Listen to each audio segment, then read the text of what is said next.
friends. My name is Carrie. This is Tiger Lily Designs. Welcome to the Grumpy Susan Quilt Along. Yay! Are you excited? It's episode 1, video 1 of the Grumpy Susan Quilt Along. Now, if you don't know what I'm talking about, and you just stumbled upon based on clicking on a thumbnail, welcome! My name is Carrie. My channel is about quilting, knitting, cross-stitching, basically making of all things in the textile fiber community. But this video is video number 1 of a EPP, English paper piecing quilt along that I'm doing with my bestie Shellie from Antique Needleworkers. Now I will link her channel down below. What we are going to be doing is we are going to be doing a video series that's going to be going between our 2 channels as well as on Instagram. So if you're on Instagram, make sure you go and follow us both. I will link us both down there too. And we're going to be sewing together English paper piecing. So if you've never done English paper piecing, we're starting with hexagons. We're starting with a quintessential classic grandmother's flower garden quilt. Now, why are we doing this? Well, I'm going to give you a little bit of a backstory. So back in May, I went out to visit family in Oregon, and my aunt Susie shared with me and gave me, I'm now the owner of a family heirloom. This quilt, I'm trying to show it to you in full effect, was what she gifted to me. And after lots of research and lots of figuring out who was the quilter in the family, you can just tell that this was made over 100 years ago. And so we have determined that this was made by my great grandmother Susan. So her namesake as well. So the Grumpy Susan Quilt Along. Now, why are we calling it grumpy? It's not because I don't love my great grandma, but the one picture I have from her, I'm going to put it right here. You can see she looks kind of grumpy. She's sitting there in a field, born in 1864, I think. She's got 10 kids in the picture with her, and she is grumpy. And so it's just a love name, but the Grumpy Susan Quilt Along. And so when Shellie and I saw this, we decided we needed to make our own. And now we're excited to bring you along with us. So if you've never EPP'd before, if you've never hand quilted with English paper piecing, we are going to do a video series to show you all the steps. Yay! One from step 1, which is fabric requirements, all the way down to the end, which is going to be binding the quilt. This is bound in the same color. We're going to get to that later. But without further ado, video 1. Now, if you don't know, Shellie and I talked about this this project in early June when we were together for StitchCon. We were together in person at her mill for StitchCon in June, and that's when we came up with this project, and we decided, wouldn't it be fun to bring some of our friends along, and we hope you're going to join us. So what we decided, she bought us these little boxes, and while we were there, we cut over 1,000 hexes. Yes. This is going to be a labor of love, friends. Labor of love. Now, like I said, we are doing English paper piecing. So here are the pieces. We are using 1.5 inch hexes. Okay, so today's video is video number 1. We've been promising it. We've been spoiling it. We've been teasing it for a while, but it is finally here. What I'm going to talk about today is the fabric requirements.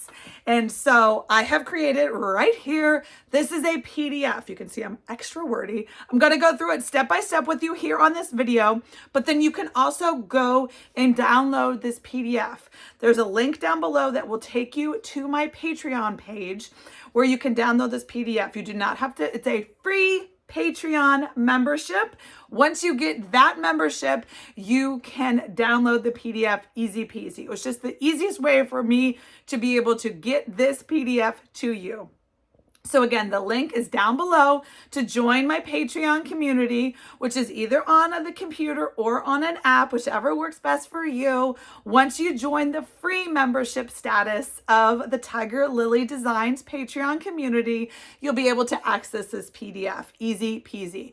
If you ever have any questions about anything that I'm talking about, please reach out to me. The best way to communicate is either via email, which is also linked down below, or with an Instagram DM. I am on Instagram almost daily, trying to share with you what I'm doing. I'm the maker, doing just like behind the scenes fun. So Instagram messages is also a great way to catch me with any questions. Again, this is a project between Shellie and I. So we are each going to be doing a video, kind of bouncing back and forth, working together, teaching you, quilting along with you. So with that, here's the big asterisk, the big elephant in the room. I'm going to call it out right now.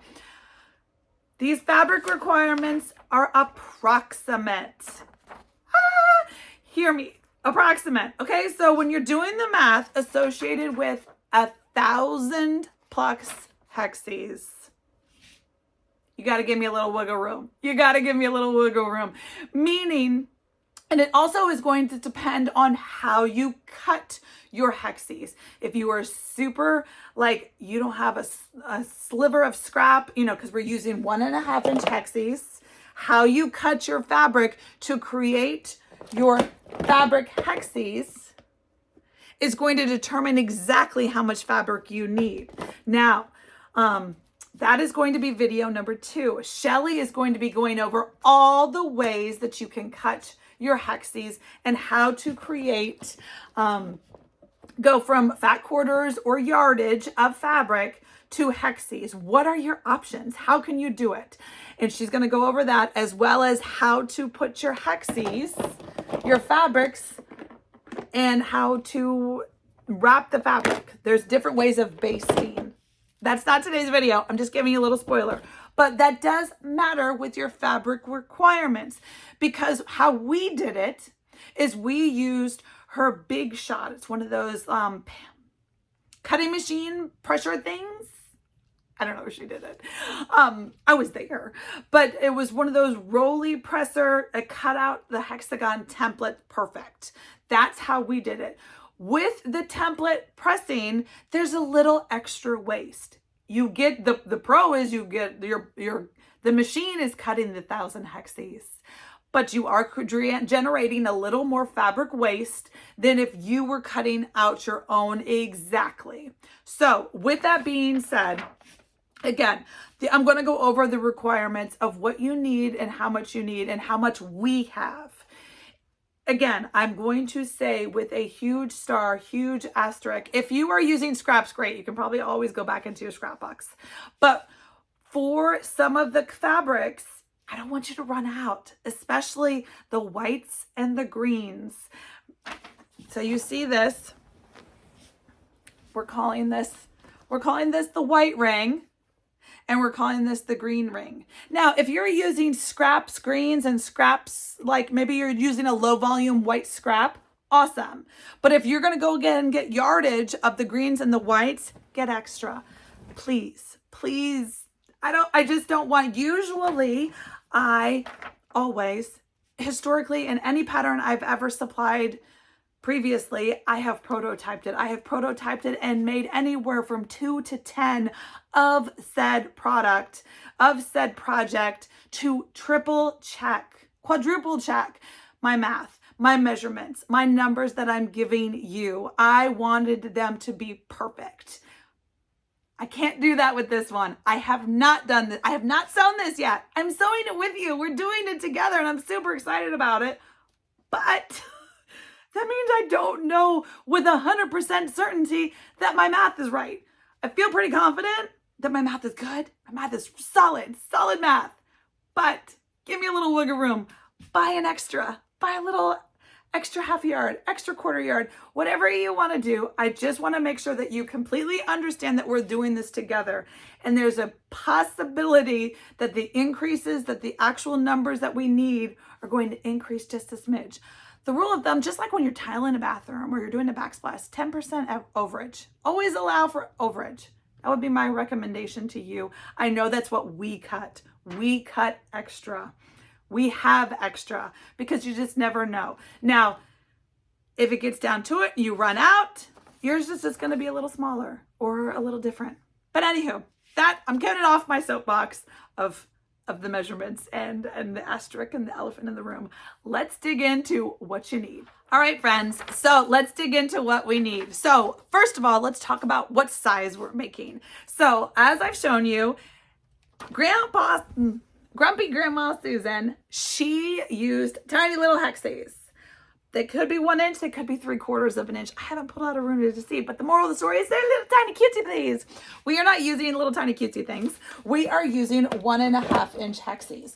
1.5 inch hexes, you're going to measure the edge right here. That is how you determine the edge, the length, the size of the hexe. 1.5 inches is the size. And so I have linked them down below where you can grab them on Amazon. You're going to need, now you do get to reuse these. So get as many as you want. It all just depends on how, depending also on how you based, right? So how many of the hexes do you need? Well, if you're going to use it once, paper piecing once, you need over 1,000. 1,062 to be exact. Now, you can use them again. Like this is one that I have now taken off. So you can see it's got a little bit of glue. Maybe you can't see, but we are glue basting. Shelly's going to give you all your options, but I am able to reuse these at least one more time. I might try twice. So if I use them twice, then I only need like 350 hexes, right? 350 times 3. Yeah, good. So maybe 375.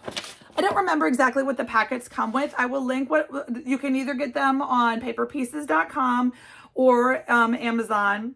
Price them out, compare, do the things, all of that, what you want to do. Okay, so step 1 is you need paper pieces. It's called English paper piecing. We need pieces. We're doing hexes. So the layout of our grandmother's garden quilt. It's actually grandmother's flower garden, but the word didn't fit. So we're going to do what I'm calling a 4x3 brick, meaning see how there's 4 flowers and it's a brick pattern because they're staggered. I'm mixing terminologies, but we're going with it. So it's 4 and then 3 and then 4, 3, 4. So there's a total of 18 full flower garden pieces. Okay.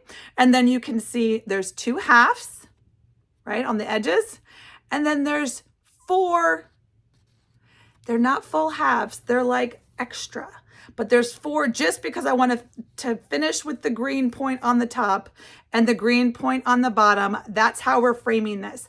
Now, using this as our template, using 1.5 inch hexes, this is going to measure approximately math. This is going to measure approximately 70 by 85. So it's a little bigger than your standard lap quilt, but just great, super generous, perfect, cozy, fun. Throw it on the end of a bed, throw it on the edge of your couch, use it as a lap quilt. I hope you're excited to make this. Now, with this, the flower garden block, we've divided into 5 rings. What we're calling this is 5 rings. Now, what I have for you here to show you is my first block, almost complete. It is missing the outer ring, but we are almost complete. It's good enough for me to come here. I know you guys have been waiting for these fabric requirements, so I wanted to get it done. So here we are. This is flower garden. Get my box. Okay, perfect. So this is grandmother's flower garden block 1 minus 1 ring. Okay, so you can see this is going to be, these are 4 of the 5 rings. So let's talk about it. All right. So how we are designing ours, this is Shellie and I. Now you can totally do it however you want. I'm just telling you how we're doing it. So we're calling there's 5 rings. Let's talk about the 5 rings. There's a chart right here and it tells you how many you need of each to get the quilt done. So there's the center block. We are both doing our centers in red. You can do your centers in whatever color you want, but we're making them all the same. So all of our centers are red. You need 1 center per block. Okay, that's easy, right? Then we're going to go out to the mini ring. This is what we're calling the mini ring. It is just 6 hexes going around that center block.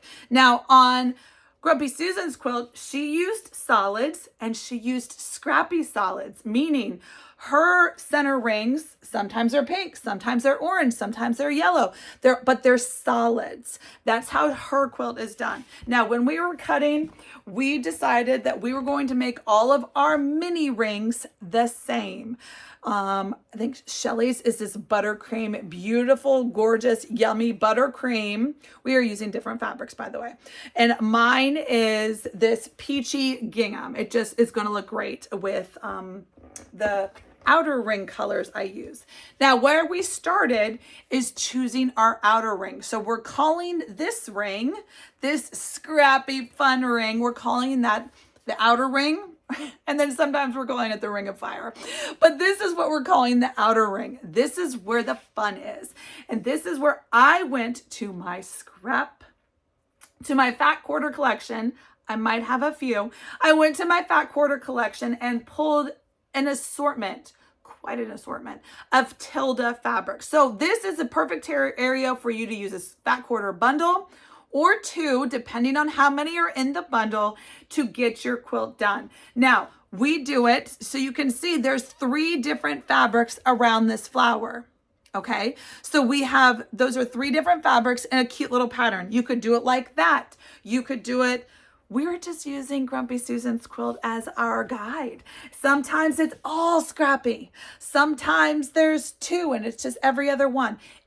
You can change your flowers as you go. Right now, this one is 3.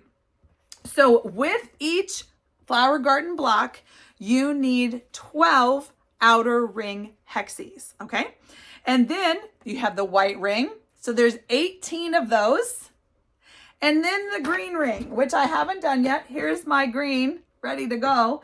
But the green ring. Now the flowers share the green ring. Let me show you one more time. I'll show you here. See how they share the green. So not every block needs a green because they share some. That's where you overlap. That's where you connect. So, some are with the green and some are without green. So 24 green if you're putting it around. Now, with that being said, there's a chart. I'm not going to read you all these numbers because they're really big numbers. Download the PDF and it will tell you what you need for how many center rings, mini rings, outer rings, white rings, and green rings that you need to make this size quilt. Now, caveat right here. If you just want to make a table runner and 4 blocks, do the math. I give you a math for each block as well as the total quilt. So maybe you just want to make a 4-block table runner. Go for it. Just do some extra math. And then you're good to go. So if you are making this size quilt with us, what do you need? So let's talk about for each one in the big numbers. I've given you hexes, right? But then we're going to talk about the big numbers. Okay, so centers.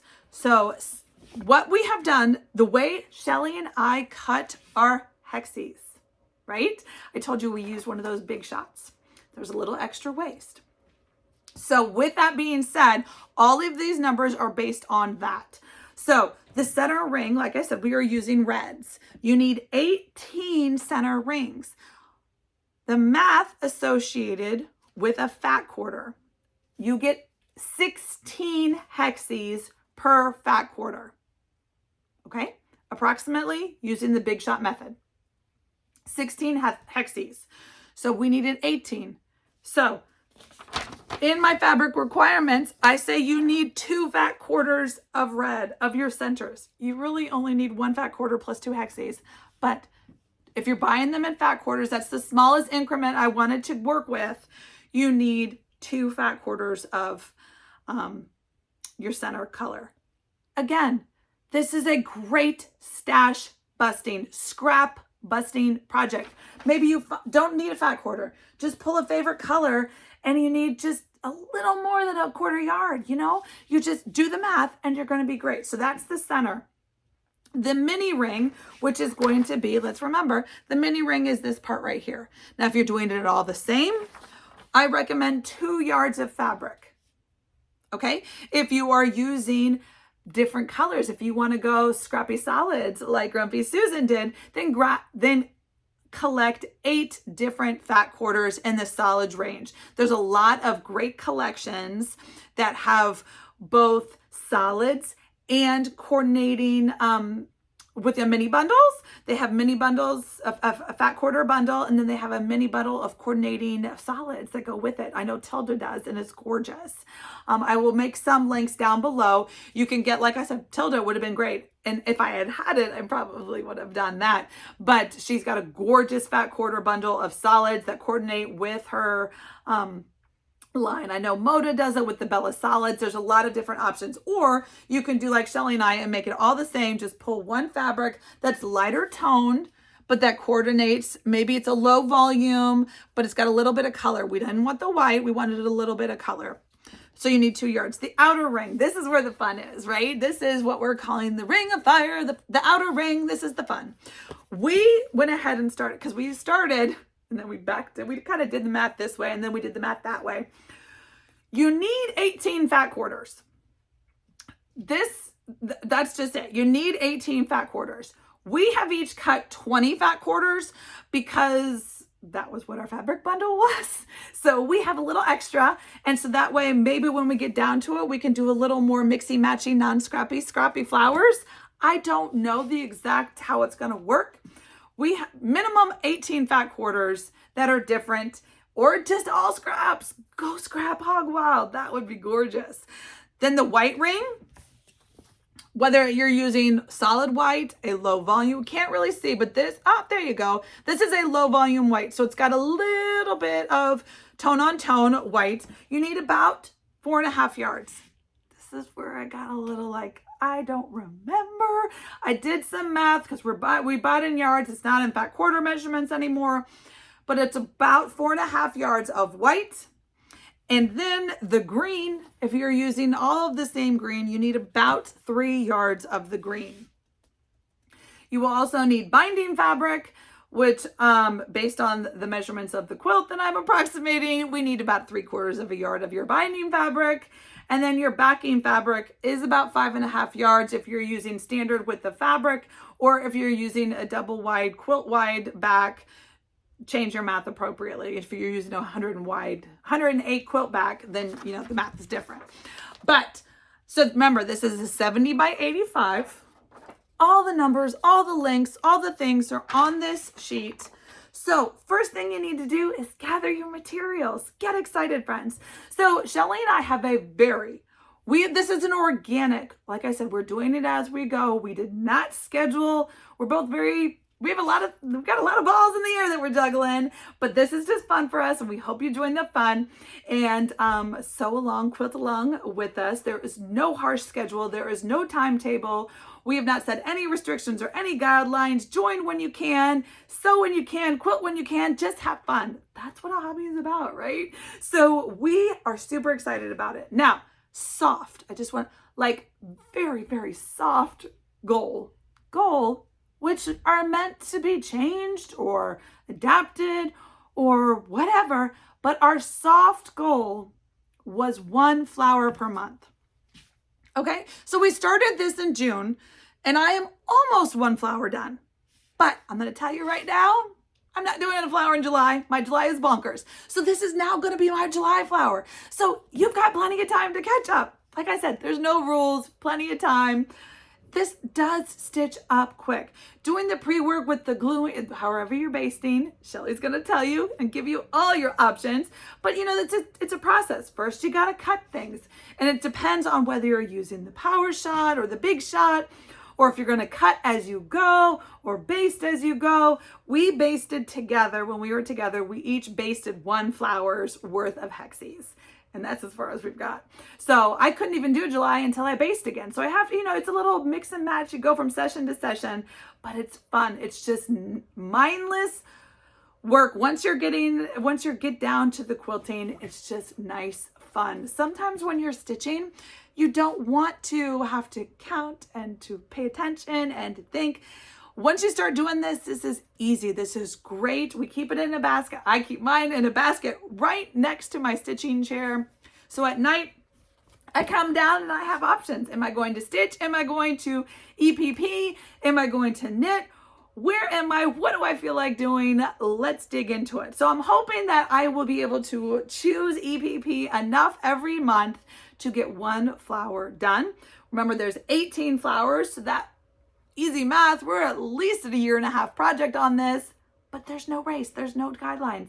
Join us the fun. Use the hashtag GrumpySusan, QAL, and also make sure that you tag myself, Tiger Lily Designs, as well as Shellie at Antique Needleworkers.